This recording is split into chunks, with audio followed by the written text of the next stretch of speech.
Assalamualaikum and welcome to Pika Storyteller channel.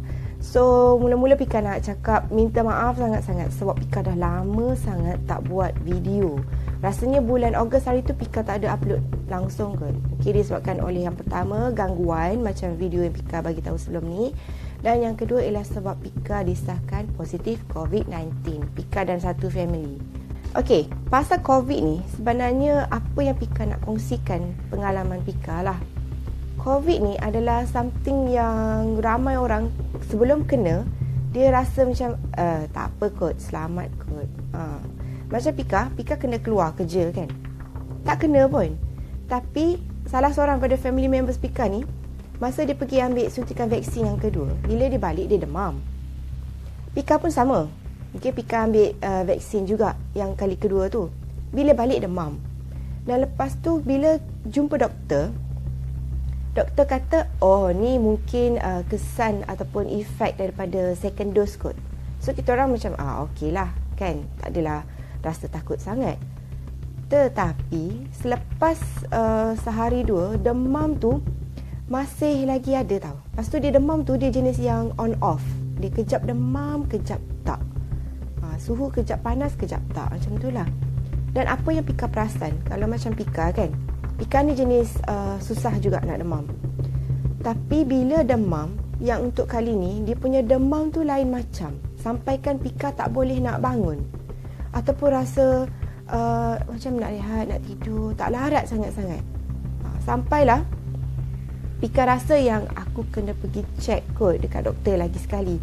So bila pergi jumpa doktor untuk kali kedua pun, doktor kata, oh ni bukan COVID, tak ada tanda COVID pun. Mungkin kesan daripada second dose juga.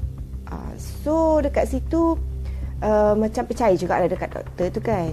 Tapi pada masa yang sama, kita dapat rasa tahu yang aku tak pernah demam sampai tak boleh nak bangun macam ni. So better kalau pergi buat swab test. Jadi bila pergi buat swab test, korang kena faham yang swab test ni dia ada dua jenis. Yang pertama adalah RTK. RTK ni dia punya result tu kita akan dapat dengan cepat dalam masa 4 jam macam tu kot. Dan lagi satu pula adalah PCR. PCR ni dia lagi mahal sikit kalau korang buat dekat swasta. Harga dia lah dalam 200 ke atas macam tu kot. Dan PCR ni dia lagi detail. Bila lagi detail lagi mahal. Dan result dia lagi lambat sikit. Biasanya dalam 24 jam hingga 48 jam baru kita akan dapat result tu. Dan pada masa tu Pika pergi buat yang RTK dulu sebab Pika nak dapatkan result dengan cepat kan. Dan memang sah. Lepas Pika dapat result tu, yang RTK tu, rupa-rupanya Pika positif COVID-19. Tapi tak puas hati lagi ni sebab masih lagi dalam hati macam mungkin takut, mungkin result RTK tu kan tak berapa nak betul sangat. Itu orang cakap lah kan. So sebab rasa better pergi try yang PCR juga kot. Pika pergilah try lagi sekali buat yang PCR punya dekat Columbia Asia. Dan sememangnya result PCR Pika yang keluar pun memang positif COVID-19. So apa yang Pika amalkan masa Pika positif dekat rumah, sebab Pika kena self quarantine kat rumah.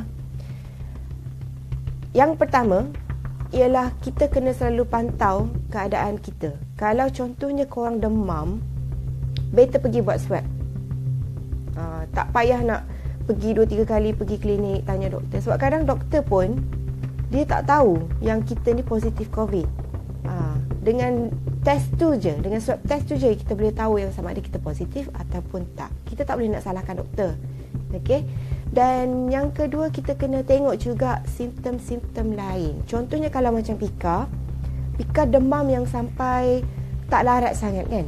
Kita ni sebagai manusia, Tuhan dah bagi kita satu orang kata macam sixth sense. Macam tu kan. Macam aku pelik lah dengan demam aku ni.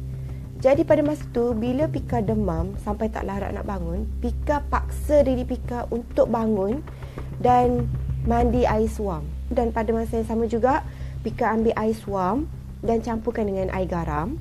Campurkan dengan garam lah. Lepas tu Pika kumur dan juga sedut dengan hidung ni kan. Kita masukkan air garam lepas tu keluarkan. Dekat mata pun Pika buat juga. Masuk macam bersihkan mata lah dengan air garam tu.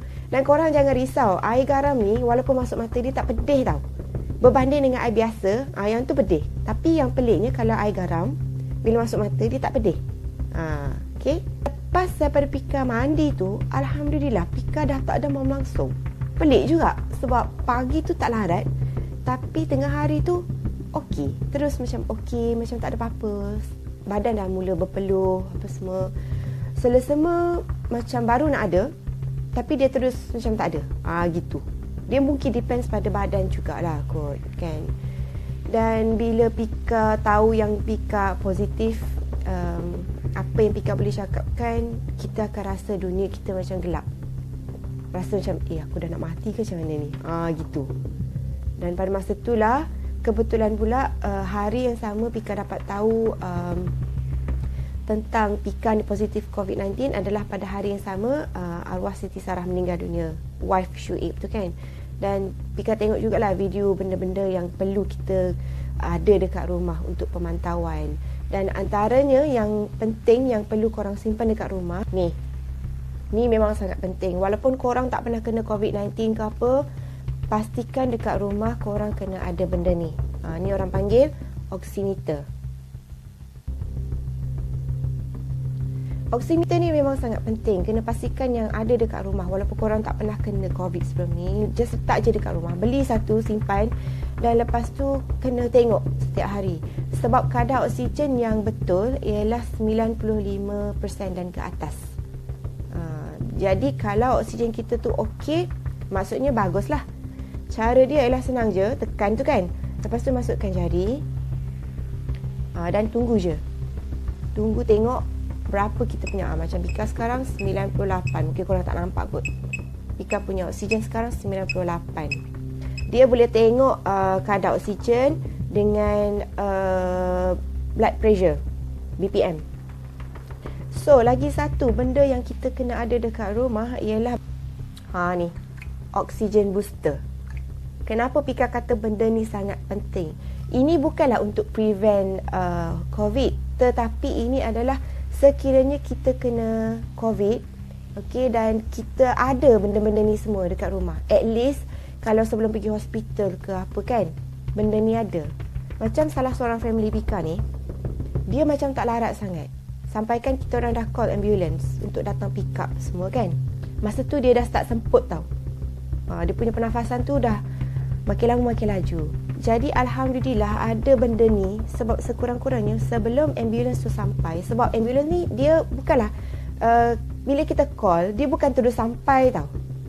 Dia akan bagi tahu kita, okey cik, mungkin lagi 3-4 jam kot kita akan baru sampai.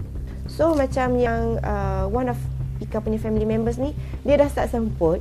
Masa tu bagi benda ni, oxygen booster ni, dia just pakai macam tu. And then dia macam spray tu jugalah. Kita sedut macam tu kan.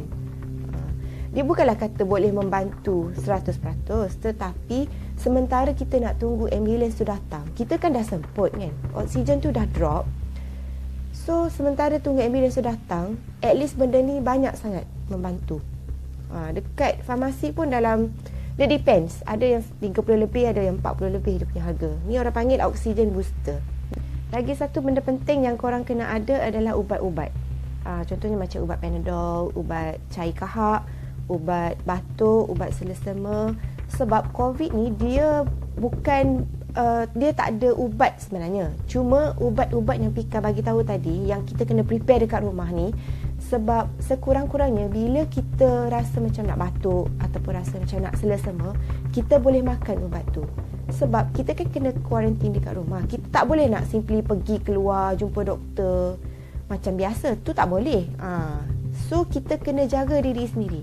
That's why ubat-ubat ni pun memang sangat-sangat penting. Jadi korang beli teruslah ubat-ubat tu, macam ubat batuk sesama, ubat demam semua tu kan. Kalau yang ada anak-anak kecil tu pun beli terus. Simpan untuk kita dan juga untuk anak. Macam tu. Faham tak? Lagi satu, bila kita positif ataupun sebelum kita positif ke apa kan, make sure korang kena amalkan benda ni. Ni orang panggil vitamin C 1000 mg. Sebenarnya dia ada banyak brand.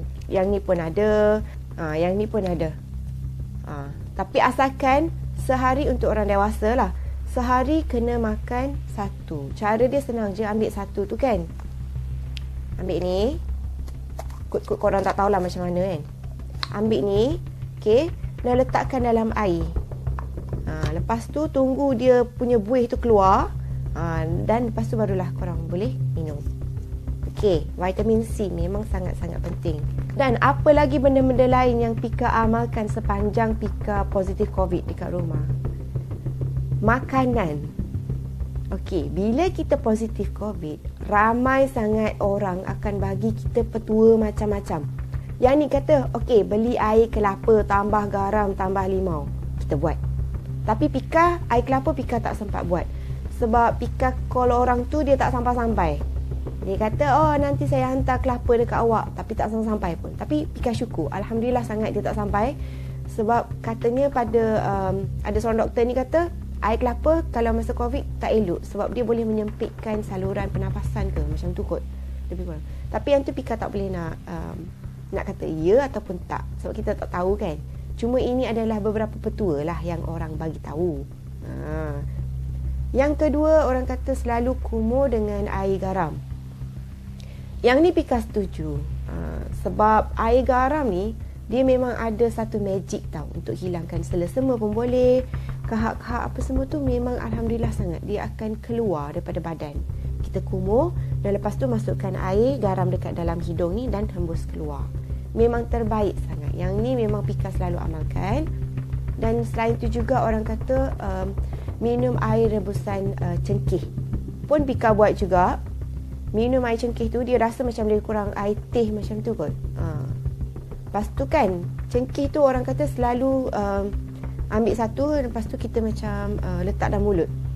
Macam isap macam tu lah. Tak ada rasa sangat pun, tapi orang bagi tahu kan. Kita buat je lah, betul tak?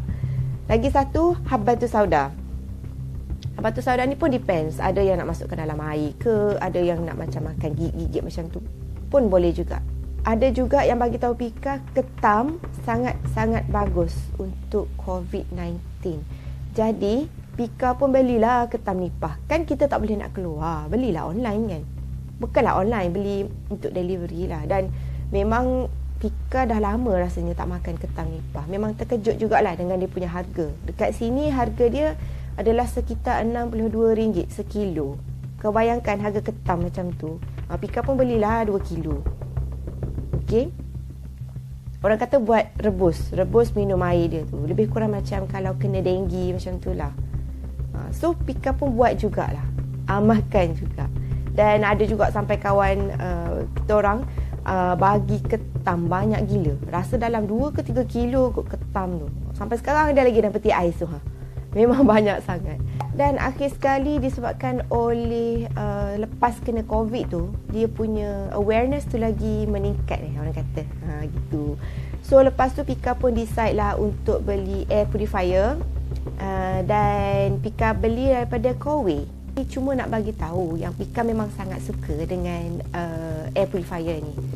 Pika beli dengan Cik Muhammad. Kalau nak dapatkan nombor dia boleh ada dekat bawah tu. Okey. So Pika rasa itu sahaja kot video Pika untuk kali ni. Sebab dah tak tahu nak cakap apa dah. Kalau korang nak ada lagi soalan-soalan, boleh tanya dekat Pika juga. Macam pengalaman ke apa semua boleh. Pika akan jawab. InsyaAllah Pika akan jawab.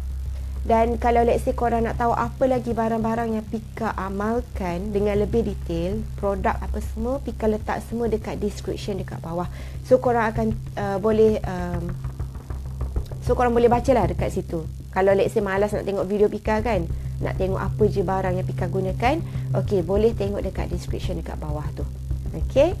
So itu sahaja video Pika untuk kali ni. Maaf, video kali ni tak ada kaitan dengan cerita hantu ataupun cerita seram ataupun cerita misteri ke apa, tak ada kaitan. Ni cumalah satu kisah seram di mana saya adalah bekas pejuang COVID-19. Okey, so itu sahaja video Pika untuk kali ini. Kita jumpa lagi pada video Pika yang akan datang. So see you soon. Bye.